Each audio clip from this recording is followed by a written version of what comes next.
on the block. Geraldo Rivera is a rich guy, and he's also a golfer. Are you a golfer? Have you ever hit a hole-in-one? I have never hit a hole-in-one, but I was just thinking, I think Sean Hannity should challenge the president to see which rich guy is the best golfer. I like that idea. Hannity could really whack it. Can he? Yeah, oh yeah. But Trump, have you ever seen him? You know, there's nothing more intense than teeing off at the first tee when all the cameras are on you. Yes. And invariably, Trump whacks it. Sometimes he has his overcoat on and he whacks it. Me, I'm lucky if I'm flailing away. That's right. Geraldo knows about golf because he's got an annual golf tournament. My 30th. 30 years. You've raised millions of dollars for that charity. Tens of millions to open up small community-based residences for the developmentally disabled, the population that used to be in institutions that we managed to close with a series of exposés. That's great. All right. Well, the big oh, look, thing that came out of yesterday. Look at you two. Yep. We do that all the time. Did you get a memo? Yesterday, I mean, I know you saw it. I thought the highlight of the day was Reince Priebus on stage with Chief Strategist Steve Bannon, someone who we've not seen speak publicly since President Trump took office. And as our own Charles Cranhaver said, it was a reminder that he is the brains behind this operation. What he did was he doubled down on the mainstream media and on liberals. He said it is only going to get worse as we follow through with our promises. Here's what he said. If you think they're going to give you your country back without a fight, you are sadly mistaken.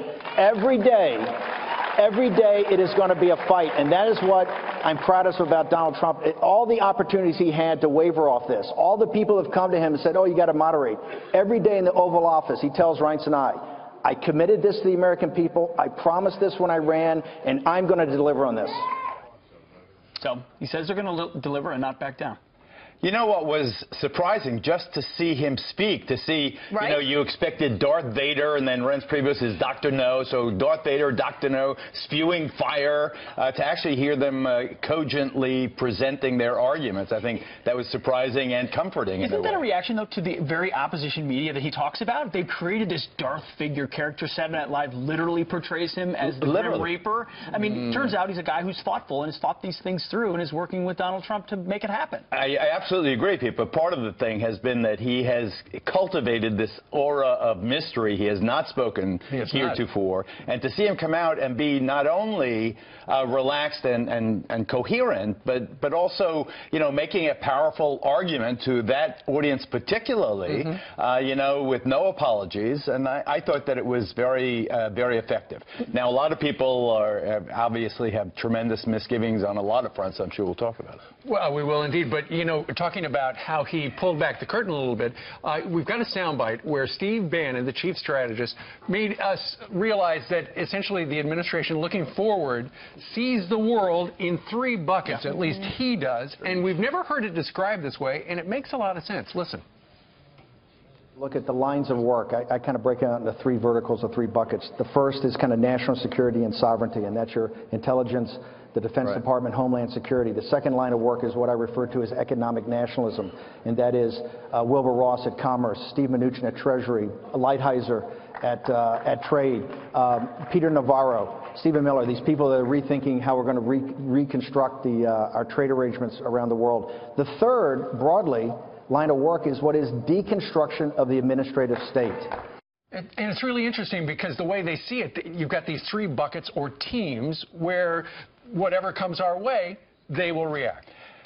That is a very powerful message. It is a plan of action. That's why I lament this administration allowing things like transgender bathrooms to dominate the headlines. Why in the world do we have to talk about transgender bathrooms when you have major issues, an economic reordering, this whole idea of economic nationalism, America first? These are very powerful, not that I necessarily agree with, but these are powerful, seductive ideas that should be the prime message of the administration, not transgender bedrooms, I'm going to do away with marijuana legalization. I think those are distractions. I don't think the administration wants those to be necessarily the top headlines right now. They don't have control, and that's something that Steve Bannon said, is the more that we follow through with our promises. And he also said to the audience, hold us accountable. These promises that we have made through the campaign, and now that we're in office, make sure that we follow through. But I don't think they have control over what the American people are hearing every day. That's the problem. I don't know. That whole transgender bathroom, I thought that was a settled issue, and all of a sudden it's back, and now the president will be defensive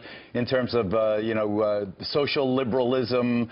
But CPAC, no one's talking about that at CPAC. Yeah, if you're listening to speeches, right. Sure. and that what we just played, that clip of Steve Bannon, they're talking about the issues that are most important to them in the White House, right. What's actually going on. And these are the people you need to hear from, because they're in there. And Geraldo, the issue this week that the administration rolled out were the new immigration reform ideas where, unlike Barack Obama, this particular president and administration will enforce the laws of the land.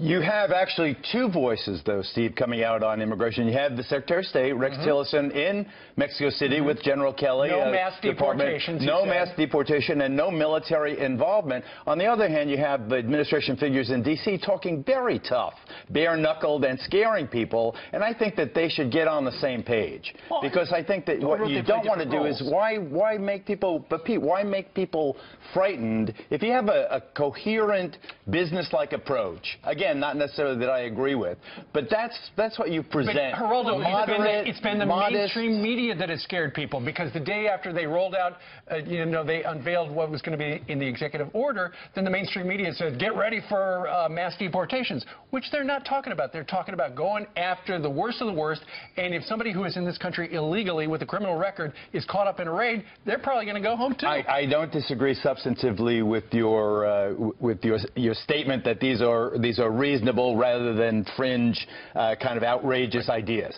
However, when you saw the less than 700 people arrested 2 weeks ago by ICE, it seemed as if it was 7 million, didn't it? I mean, it was like every news program, 24/7. My God, this is terrifying. And that's where the fear roundups came from. And all the That's rest of it. That's where the fear came from. But just imagine, that's 700. Now imagine 10 million. Now, how do you get from 700 to 10 million? Yeah, or can you get there in any kind of organized fashion? And I submit it's going to be extremely difficult for this president. And if we've been talking about a distraction now, imagine coming down the pike. One of the interesting parts about how they characterize it to Steve Bannon as well, and we're watching live shots of CPAC, because I believe Rob O'Neill will be stepping up to the podium here in a minute or two, so we're tracking all of that when they do, is that he bucketed that first bucket as sovereignty and national security. It's a tying of the border and enforcement to our national security and our country. Do we have a country or not, which is something the media rarely reports, instead talking about it's going to be mass deportation. It is the opposition party at work to undermine it. Well, I agree with you, and that's why I sat on this couch and stunned a lot of people when I said several weeks ago that after conversations with my 11-year-old, who said, don't countries have fences between them, I removed my opposition to the border wall that the president proposes. Right. And I come back to the position, if we want to spend that kind of money, tens of billions of dollars for that wall, then God bless. I'm withdrawing my objections to it. Sovereignty is great, but human rights, I think, is also important. And I really do believe that you're going to have a schism now coming up, and it will be, the battle line will be on this whole idea of sanctuary cities, sanctuary churches, human sanctuary rights states. Citizens, is that how you would frame it? I mean, countries have citizens, not just humans.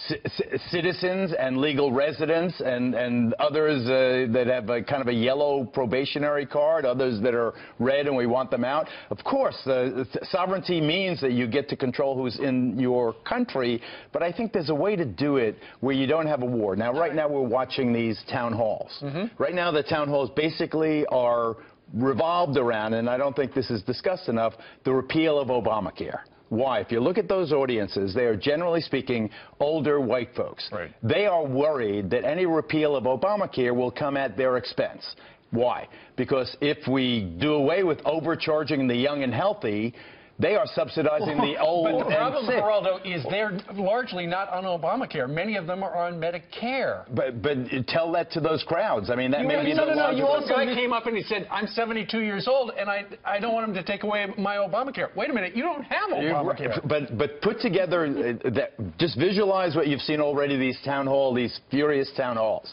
That's one thing. Now the sanctuary cities. Now they're coming to the church to take out Juan and Maria from the Roman Catholic diocese in Los Angeles. I think that you're going to have conflict, and it is The more you see of administration figures speaking reasonably, as General Kelly did and as Secretary Tillerson did, I think the more people will calm down. I want this president to succeed. We all do. Well, of course, we all should want that. Every American citizen should want this country to succeed. We have the shot up there of CPAC. He's supposed to speak at 10:20 this morning. It's a real opportunity to speak to this audience that they want a conservative message, but also speak, Geraldo, to the American people. And top of his mind, we're talking about issues that are most important to the Americans as well, the economy. And you saw that meeting he had yesterday with manufacturing CEOs. One of them, the CEO of Dow, our own Neil Cavuto, talked to me. He said a year ago he compared the race to the Kardashians. He walked out of that meeting yesterday and he compared President Trump,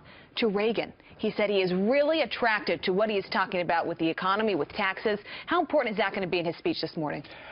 I think that and I don't want to harp on the Hispanic Latino population, but a new Pew survey indicated that Latinos, like most Americans, care most about the economy and national security, and then immigration, for obvious reasons. But the economy is foremost in most people's minds. And I think there is a reassurance, particularly people like those of us fortunate enough to have equity, to own stocks. We've seen tremendous prosperity since November 8th.